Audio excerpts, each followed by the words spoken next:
여러분 안녕하십니까. 징검다리 연휴 잘 보내셨는지 모르겠습니다. 6월 7일 수요일자 순서로 여러분 앞에 또 짠 하고 나타났습니다. 네, 자 어떻게 잘 지내고 계시죠? 오늘 저희가 전해드릴 소식 보시면서 희망을 갖고 좀 더 왠지 희망을 갖고 이런 얘기 하기엔 좀 이제는 또 지나지 않았나, 그죠? 네. 아무튼 자 헤드라인부터 좀 전해드리도록 하겠습니다. 국제 항공 회복이 어느 정도 됐을 것 같습니까? 제가 한 달, 두 달 전에 한 70% 뭐 이렇게 얘기한 적이 있었는데, 그리고 완전 회복은 한 2024년 아니면 올해 말 정도 되지 않을까 그렇게 얘기했는데, 한 90% 정도가 회복이 된 걸로 일단 지표상은 그렇게 나왔습니다. 관련 소식 자세히 전해드릴 거고요.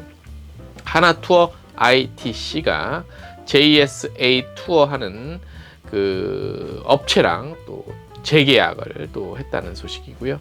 싱가포르 항공이요, 인천공항에 있는 실버크리스 라운지를 운영을 다시 시작한다고 합니다. 한진그룹의 그리고 대한항공의 조원태 회장이 항공업계 리더십상을 받았다고 하네요. 축하드립니다.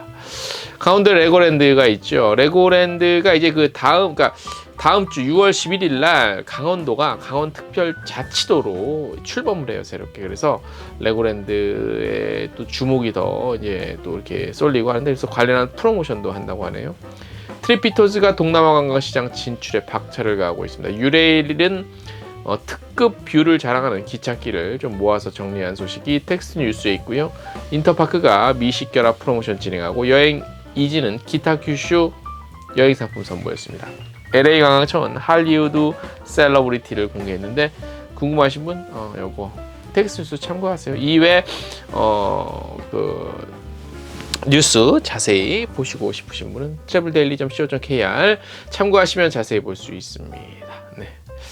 자, 오늘 요거 하나만 소개를 좀 전해드리도록 하겠습니다. 국제항공 회복 90%가량 회복됐습니다.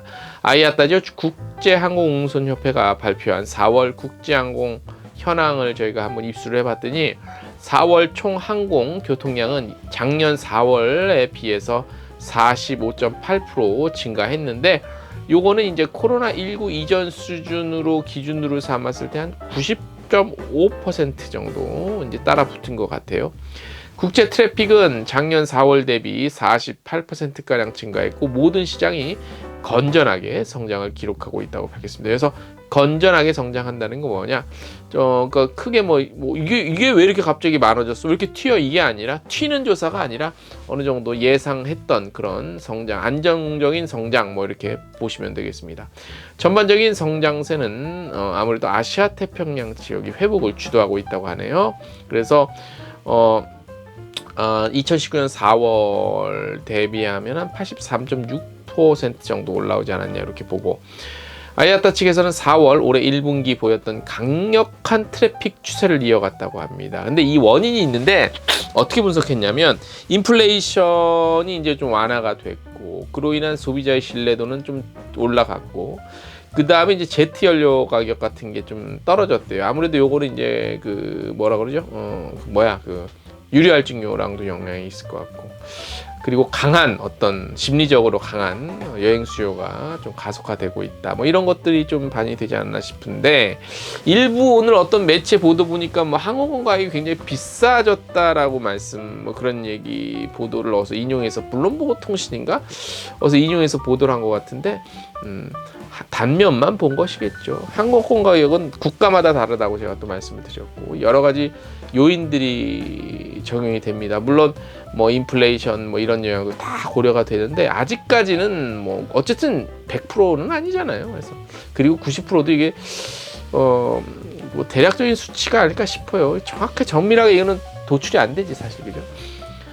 제가 말씀드리면서 표도 나가는데, 표도 같이 보시면 되겠습니다. 주요 대륙별로 살펴보면 아태 지역이 작년 4월에 비해 트래픽이 192%가량 증가를 했고, 뭐 탑승률도 13.2%포인트 증가한 81.6%.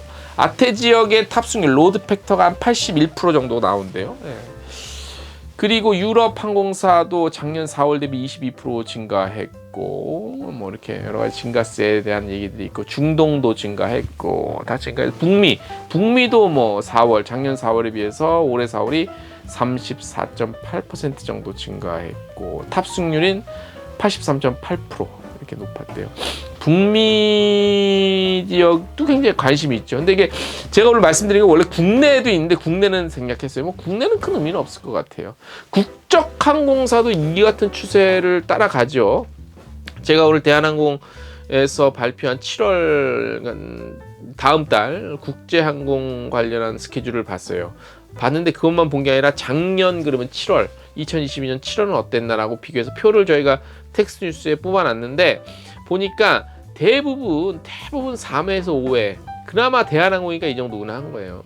그랬는데 이제 다음 달 7월에는 대부분의 노선이 아마 데일리 운항이 되고, 미주는 거의 데일리가 되고, 물론 이제 이미 운항을 하고 있지만 유럽, 파리, 뭐 바르셀로나, 마드리드, 로마, 취리, 프라, 뭐 부다페스트, 이스탄불 이런 곳은 이미 이제 운항을 다시 하고 있지만 작년 7월에는 운항을 다시 안 했거든요. 근데 올해 7월에도 여전히 이제 운항을 또 그렇게 하고 있고 할 예정이고, 동남아시아 역시 대부분 4회, 5회, 그러니까 뭐 방콕 같이 이런 좀 유명한 곳은 작년 7월에는 한 4회, 5회 정도 했는데 이제 뭐 얼마 전부터 계속 이제 데일리로 운항을 하겠죠. 그래서 이런 추세가 좀 같이 이렇게 가는 것이 아니냐 이렇게 생각이 듭니다. 네, 어쨌든 항공권 가격의 안정화, 모든 물가 그렇듯이 올라가긴 올라가도 내려오는 거 기대하는 거 쉬운 건 아닌데 그래도 요즘 좀 너무 비싸긴 해요, 그죠? 네. 자, 어쨌든 모든 것들이 좀 안정적인 것들이 다 좋죠. 어쨌든 정치 뭐 경제도 그렇고 항공권 어떤 또 가격도 그렇고 뭐 정치 상황도 그렇고 모든 게 평안하시기를 기원하겠습니다. 오늘 소식 여기까지입니다. 안녕.